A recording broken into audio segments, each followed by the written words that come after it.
안녕하세요. 동행자님들, 아더맘입니다.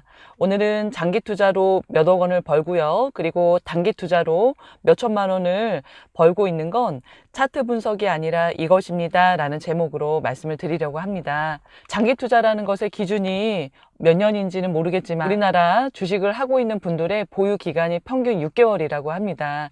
그런 면에서 저는 HMM이라는 주식을요, 6년간 보유하면서 몇천만 원을 몇억 원으로 만들었습니다. 그렇게 장기 투자를 할 때 저희는 차트 분석을 하지 않았습니다. 직장을 다니면서요, 앞으로 나는 나이를 먹을 거고 언제까지 이 일을 할 수 있을까라는 한계에 부딪혔을 때 투자라는 걸 해보자라고 생각을 했고요. 그럴 때 부동산과 주식 중에서 주식 투자를 선택을 했습니다. 그리고 그 중에 HMM과 SK 하이닉스를 놓고 갈등을 하다가 HMM을 선택을 했습니다. 그럴 때 여러 가지 오르락 내리락 하는 과정들을 많이 겪었고요. 그리고 코로나 때는 굉장히 많이 심한 그런 마이너스를 겪었지만 계속 보유를 하고 있었습니다. 왜냐하면 어떤 차트 분석을 통해서 이것이 오를 거다라는 그런 개념보다 우리나라는 수출을 많이 하는 나라니까 나중에는 괜찮아질 거다, 좋아질 날이 있을 거다라는 그런 생각으로 계속 보유를 했고요. 몇천만 원의 돈이 몇억 원이 됐습니다. 그 마찬가지로 지금 라워 무한 매수를 통해서 단기 투자로 몇억 원의 돈을 한 6주 만에 지난번에 몇천만 원이 되는 걸 이제 보여드렸는데요. 그럴 때도 차트 분석하지 않습니다. 그 라워 선생님의 철학 자체가 그렇게 시황 분석을 하면서 투자하는 개념이 아니기 때문에요. 또 저와도 맞고 또 쉽게 할 수 있는 방법이기 때문에 선택을 해서 하고 있고 결과를 냈습니다. 이런 단기 투자를 할 때도 차트 분석을 하지 않고요. 이런 레버리지 상품들의 변동폭을 이용해서 이렇게 수익을 내고 있습니다. 이렇듯이 장기 투자의 원칙은요, 내가 살 수 있는 주식 수만큼 사고요. 그리고 그게 어느 정도 올랐을 때 팔 것인지 그것만 결정을 하면 되고, 내가 생각한 금액에 올라왔을 때 그때 매도를 하면 되는 거라고 생각을 합니다. 저희 집 베란다에서 오이를 키워본 적이 있었어요. 저희 딸이 집에서 뭔가 열매 달리는 걸 키워보고 싶다 그래서 올해는 봄에 오이를 좀 심어봤습니다. 화분에 심었기 때문에 한 대 2개 정도 올라올 만큼의 양만 이제 심었죠. 그 오이의 모종을 사서요, 정말 줄기가 쭉 자라고 열매를 맺을 때까지, 그래서 따서 먹을 때까지 키워봤는데요. 그 오이가 자라는 동안 날씨가 어땠는지, 햇빛이 얼마나 좋았는지 기억 하나도 안 납니다. 그냥 모종을 사서 오이 열매가 열릴 때까지 잘 키웠고요. 중간중간 그 대가 쓰러질 것 같으면 대를 사다가 세워주고 또 비료도 조금 뿌려주고 이런 거밖에 한 것이 없습니다.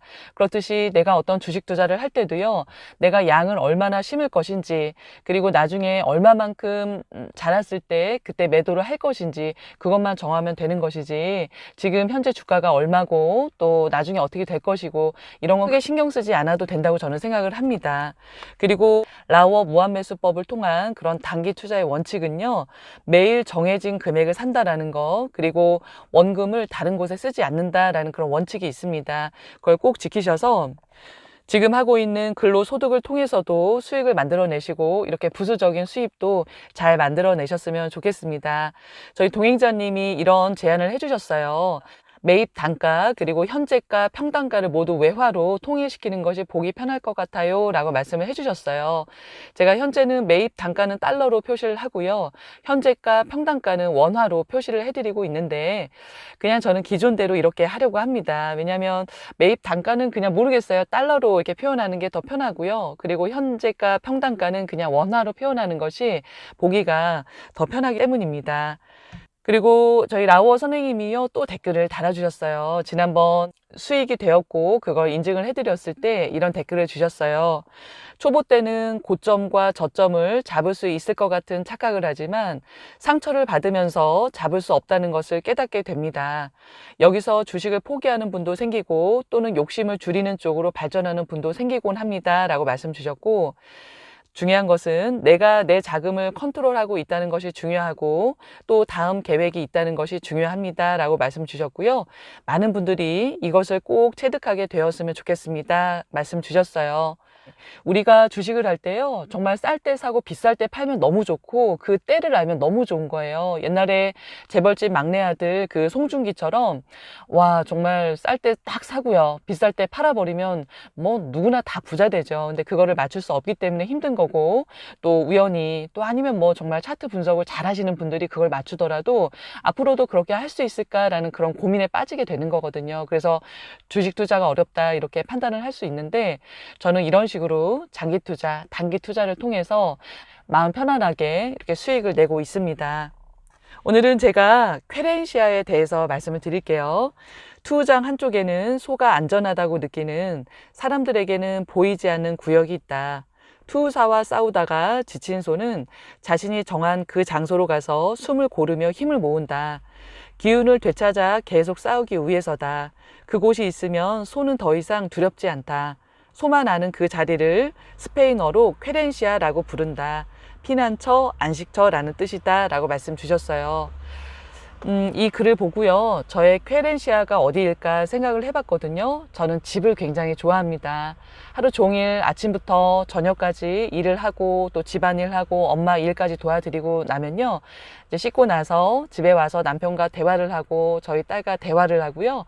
또 요즘은 이렇게 가만히 누워서 또 TV를 보는 것도 재밌어요. 하루 종일 왔다 갔다 몸을 쓰고 또 계속 말을 하고 누군가에게 설명을 해주는 그런 직업이다 보니까 좀 힘들죠.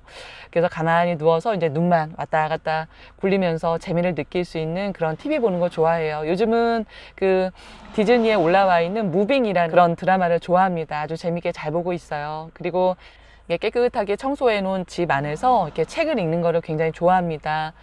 삼척이라는 낯선 곳에 아무도 알지 못하는 곳에 와서 살고 있지만 이렇게 책을 통해서 작가와 늘 만난다고 저는 생각을 하거든요. 그래서 저에게 지혜도 주시고 깨달음도 주시고, 그래서 저는 그런 만남을 편안하게 하고 있어요. 그리고 저의 또 쾌렌시아는 대학로입니다. 제가 20살에 서울로 올라가서 대학 생활을 많이 했던 그런 장소예요. 대학로에 가면 그냥 기분이 좋더라고요. 그리고 하나는 인천국제공항이에요. 제가 해외여행을 갈 때도 그렇고 공항에 나가게 되면 그런 사람들이 여행을 준비하기 위한 그런 설레임들, 또 새로운 곳에 가는 어떤 그런 기대감들, 그런 것들이 느껴지면서 괜히 기분이 좋더라고요. 장소만이 아니다. 좋아하는 공간, 가슴 뛰는 일을 하는 시간, 사랑하는 이와의 만남, 이 모두가 우리 삶의 쾌렌시아의 역할을 한다라고 말씀 주셨어요. 그러니까 꼭 장소가 아니고 내가 좋아하는 일, 또 사랑하는 이와의 만남, 이런 것들을 다 쾌렌시아라고 정의를 하셨고요. 삶에서 소중한 것을 잃었을 때 매일매일이 단조로워 주위 세계가 무채색으로 보일 때, 사랑하는 사람들로부터 상처받아 심장이 무너질 때, 혹은 정신이 고갈되어 자신이 누구인지 잊어버렸을 때, 그때가 바로 자신의 쾌렌시아를 찾아야 할 때이다. 그곳에서 누구로부터 어떤 계산으로부터도 방해받지 않는 혼자만의 시간, 자유 영혼의 순간을 가져야 한다. 그것이 건강한 자아를 회복하는 길이다 말씀을 주셨습니다. 우리 동행자님들도요, 지내시다 보면 좋은 날도 있겠지만 그렇지 않은 날도 있을 수 있어요. 마음이 지치고 정신이 지치고 그럴 때 나만의 그런 회복할 수 있는 장소, 또 그런 일, 또 내가 좋아하는 사람들 만나시면서 꼭 회복하는 시간을 가지셨으면 좋겠습니다. 그래서 늘 화이팅 넘치고 밝게 하루하루 생활을 잘 해내셨으면 좋겠어요. 그럼 이번 한 주도 너무너무 애쓰셨고요. 저는 또 다음 주에 찾아뵙겠습니다. 안녕히 계세요.